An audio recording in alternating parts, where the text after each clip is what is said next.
सैयदा आयशा रज़ी अल्लाह अन्हा ज़ौजा पैगम्बर सल्लल्लाहु अलैहि वाली वसल्लम रवायत करती हैं कि रसूलुल्लाह सल्लल्लाहु अलैहि वाली वसल्लम जब इत्तिकाफ़ फरमाते थे तो अपना सर मुबारक मेरे करीब कर देते तो मैं इसमें कंघी कर देती थी। आप सल्लल्लाहु अलैहि वाली वसल्लम इत्तिकाफ़ के दौरान घर में दाखिल नहीं होते थे सवाए हाजत इंसानी के।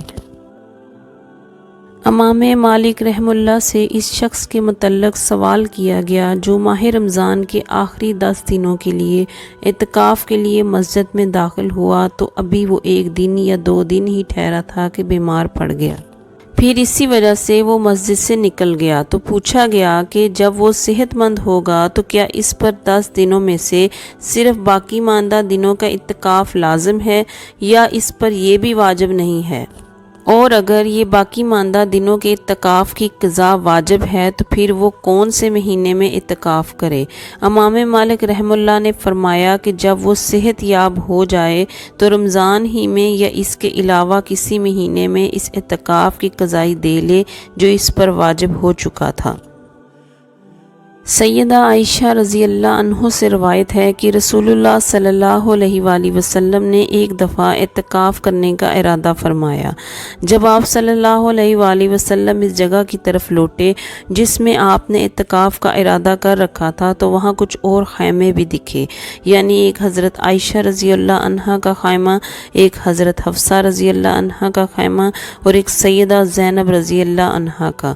जब आप सल्लल्लाहु अलैहि वसल्लम ने को देखा तो इनके मुतल्लिक़ दरियाफ्त फरमा लिया।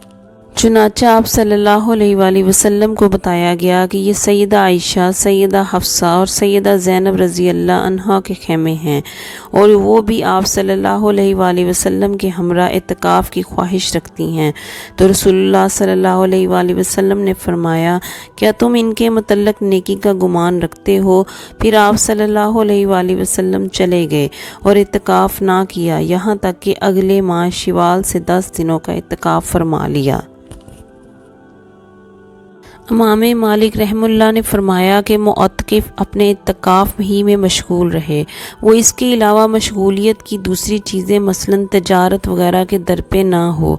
अलबत्ता इसमें कोई हर्ज नहीं कि इत्तिकाफ़ करने वाला अपनी किसी हाजत का हुक्म दे, मसलन अपने सामान के मुतल्लिक़, अपने घर वालों की मसलहत के मुतल्लिक़, अपने माल के बेचने के मुतल्लिक़ या किसी भी ऐसी चीज़ के मुतल्लिक़ हुक्म दे सकता है जो आदमी के दिल को मशगूल ना कर दे। महज हुक्म देकर अपनी तवज्जो इबादत की तरफ कर ले, ये ना हो कि फिर इसका दिल मसलसल इस चीज़ में उलझा रहे। तो इसमें कोई हर्ज नहीं बशर्त ये कि वो खफीफ सा काम और मामला हो, लिहाजा इसमें कोई हर्ज नहीं कि वो किसी ऐसे शख्स को इसका हुक्म दे जो इसकी तरफ से इसके काम को काफ़ी हो। इमाम मालिक रहमुल्लाह ने इस औरत के मुतल्लिक़ फरमाया जो इत्तिकाफ़ के लिए बैठी फिर अपने इत्तिकाफ़ के दौरान हैज़ में मुब्तला हो गई। फरमाया गया वो अपने घर लौट जाएगी, फिर वो हैज़ से पाक होगी तो जिस वक़्त भी पाक हो फ़ौरन मस्जिद की तरफ लौट आए और इसे वापसी में तख़य्युर ना करे। फिर इसका जो इत्तिकाफ़ पहले गुज़र चुका था इस पर बाकी मानदा इत्तिकाफ़ की बुनियाद रख लेगी।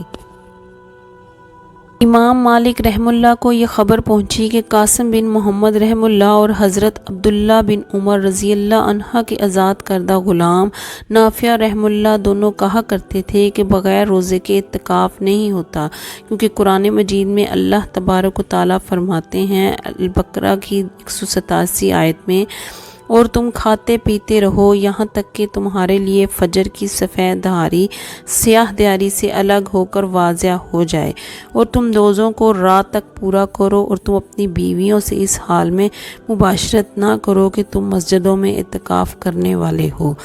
चुनांचे इस आयत में बिलाशुबा अल्लाह ताला ने इत्तिकाफ़ को रोज़े के साथ मिलाकर ज़िक्र किया है।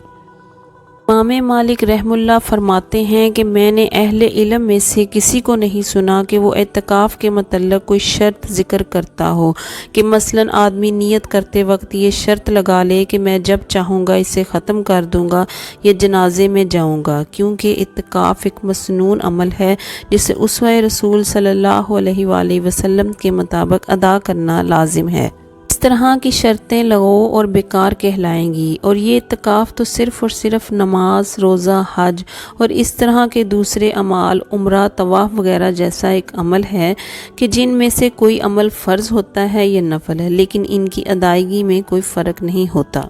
تو جو کوئی بھی ان اعمال میں سے کسی میں داخل ہو کر اس کا آغاز کرے تو اسے اسی طریقے سے سر انجام دے گا جو پہلے جاری رہ چکا ہو، اور آدمی کے لیے جائز نہیں کہ اس عمل میں کوئی نئی چیز ایجاد کرے جو اس طریقے کے علاوہ ہو جس پر گزشتہ مسلمان جاری عمل پیرا رہ چکے ہیں۔ نہ کوئی شرط لگائے اور نہ ہی اسے ایجاد کرے۔ بلا شبہ رسول اللہ صلی اللہ علیہ وآلہ وسلم اعتکاف فرما چکے ہیں، اور مسلمانوں نے آپ صلی اللہ علیہ وآلہ وسلم سے اعتکاف کا طریقہ جان لیا ہے۔ عمرو بنت عبد الرحمن رحم اللہ روایت کرتی ہیں کہ سیدہ عائشہ رضی اللہ عنہا جب اعتکاف کرتیں تو وہ مریض کی تیمارداری نہیں کرتی تھیں، مگر اس حال میں کہ وہ چل رہی ہوتی تھیں، چلتے چلتے حال پوچھ لیتی اور خاص تیمارداری کے لیے ٹھہرتی نہیں تھیں۔ اے اللہ پاک، رمضان جانے والا ہے، اے اللہ پاک، ہم اس رمضان کی قدر نہیں کر سکے اور نہ ہی صحیح طرح عبادت کر سکے۔ اے اللہ ہمیں بخش دے اور آئندہ سال عافیت سے رمضان نصیب فرما۔ اے اللہ ہمیں قیامت کے دن حضور صلی اللہ علیہ وآلہ وسلم کے ہاتھ سے جام کوثر پینا نصیب فرما۔ اے اللہ ہمیں قیامت کے دن حضور اقدس کی شفاعت نصیب فرما۔ اے اللہ تو اپنی محبت اور ہمارے آقا کی محبت ہمارے دلوں میں ڈال دے۔ اے اللہ ہمیں موت کی سختی سے اور قبر کے عذاب سے بچا۔ اے اللہ منکر نکیر کے سوالات ہم پر آسان فرما۔ اے اللہ ہمیں قیامت کے روز اپنا دیدار نصیب فرما۔ اے اللہ ہمیں جنت الفردوس میں جگہ عطا فرما۔ اے اللہ ہمیں قیامت کی گرمی سے اور جہنم کی آگ سے محفوظ فرما۔ اے اللہ ہمیں اور تمام مومنین اور مومنات کو حشر کی رسوائیوں سے بچا۔ اے اللہ نام اعمال ہمارے داہنے ہاتھ میں نصیب فرما۔ اے اللہ اپنے عرش کے سائے میں جگہ عطا فرما۔ اے اللہ پل صراط پر بجلی کی طرح گزرنے کی توفیق عطا فرما۔ اے اللہ ہمیں دونوں جہاں میں رسول اللہ صلی اللہ علیہ وآلہ وسلم کا غلام بنا کے رکھ۔ آمین ثم آمین یا رب العالمین۔